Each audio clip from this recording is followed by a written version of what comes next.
Were there any cars that were as good as Classic Mercedes?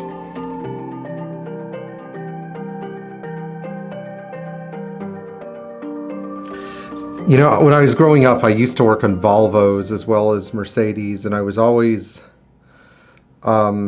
intrigued by how Mercedes engineered their cars and how they were able to sort of use a lot of, you know, a combination of hard work and innovation and science, of course, to sort of outdo their competitors. And so I think that the amazing thing about Mercedes is they were able to build these extremely high quality cars with very long life cycles. And they were also sort of able to compete neck and neck with other manufacturers.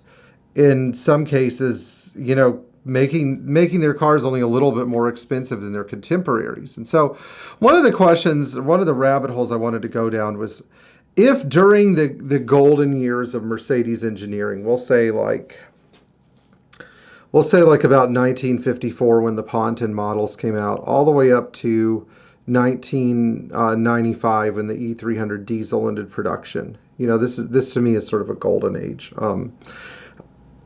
Were there any cars that were comparable in quality? And we're going to look at some of these cars in the video and juxtapose them to their Mercedes contemporaries. So the first car that I want to start with is the Volkswagen Beetle. And the Beetle's main virtues were that it was cheap and it was affordable transportation that you could actually keep for a long time.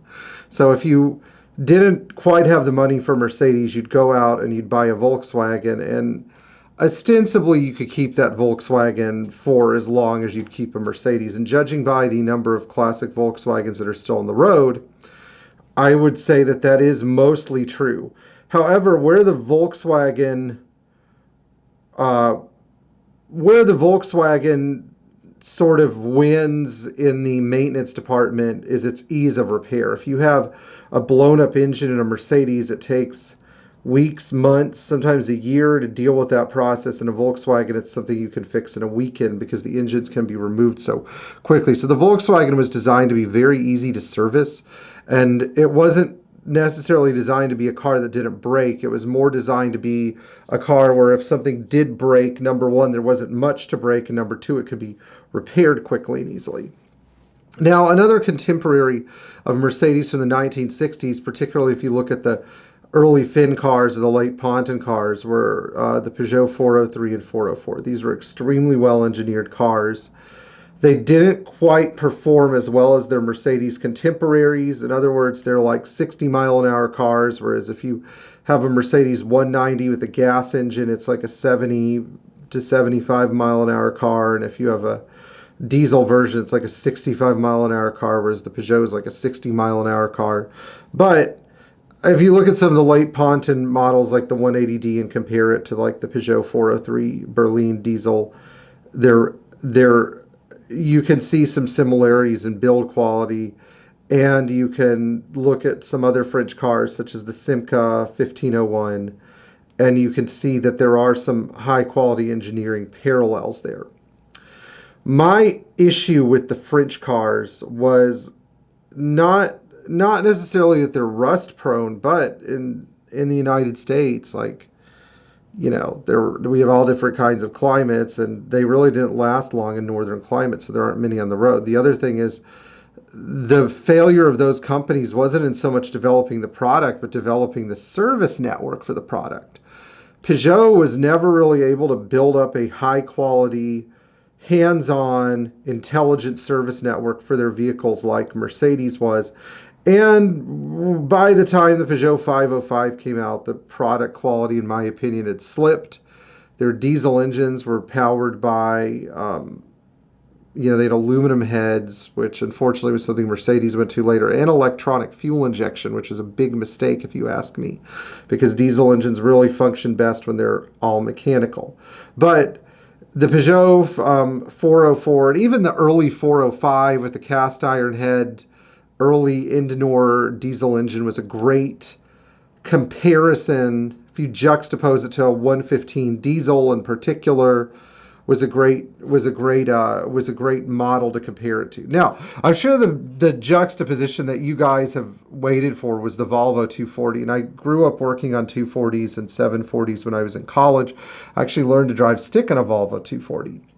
And so, again, the Volvo, there's some pluses and minuses about the Volvo. So the Volvo wins over the Mercedes in that parts are cheaper and that they're a little bit easier to work on. You open the engine bay in a Volvo 240 and it's massive. Now with Volvos, I actually favor the 100 series Volvos like the 142, 144, 145, and 164 over the 2 series Volvos because there's significantly more metal in those 140 series cars, but they also rusted more easily. If any of you remember the round headlight Volvo 140 series, though, they were quite numerous, and it's really too bad that more of them have not survived. I think the issue, again, may have been body corrosion and, of course, a lack of appreciation for the cars. A lot of people at 100 series Volvos dumped them really cheap and went on to buy 200 series Volvos. Now, my main beef with the Volvo 200 series is the timing belt. I know it's not an interference engine, but changing a timing belt is a big inconvenience, especially when you have to do it every 40 or 50,000 miles. I know that there's some people that are used to it and can do it in their sleep. Again, this isn't a bad thing, but I personally just don't like the idea of a timing belt because the failure risk is so much higher than that of a timing chain. If you look at, though, the ease of servicing a Volvo, the Volvo is a little bit, everything, like I said, everything is cheap and easy to get to. But after a certain point, unless you had a 242 or 244 turbo or 245 turbo wagon, the standard Volvo 200 series cars had electronic fuel injection, and I really don't like that. Electronic fuel injection is never going to be easy to fix if you're an amateur, whereas Mercedes diesels are, which brings me to another point, the Volvo diesel, the 240 diesel wagon and the 740 turbo diesel. Judging by how few of these cars actually exist in today's market, it's clear that the Mercedes was the better product. And it was the more expensive product. I mean, Volvos were a lot cheaper than a Mercedes. Also, if you look at the PRV motor, which had Bosch K-Jetronic for a while, the PRV isn't necessarily a bad engine. It is a little misunderstood, but it's proven that it can be reliable and serviceable if you look at the number of DeLoreans that are out there. And I think one of Volvo's biggest shortcomings, or we could say Peugeot, Renault, and Volvo, was not doing some things to bulletproof the PRV engine to make it a better engine.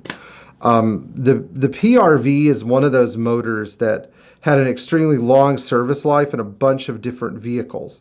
But the amount of time it took to come up with the improvements necessary to make it into a really good engine were overshadowed by things like Eagle being bought by Chrysler and being phased out, and of course better engines coming along, and of course the fact that this engine was electronicized by 1990, or electronified, I don't know. It had electronic fuel injection by 1990, and electronics don't last forever.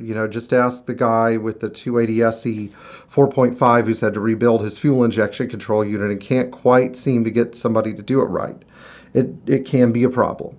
So anyway, I think that these are some comparable cars. In my next video, I'm going to compare Mercedes products and BMW products from the 70s and 80s. And we'll see what else comes up when I compare some other models. So please like, share, and subscribe.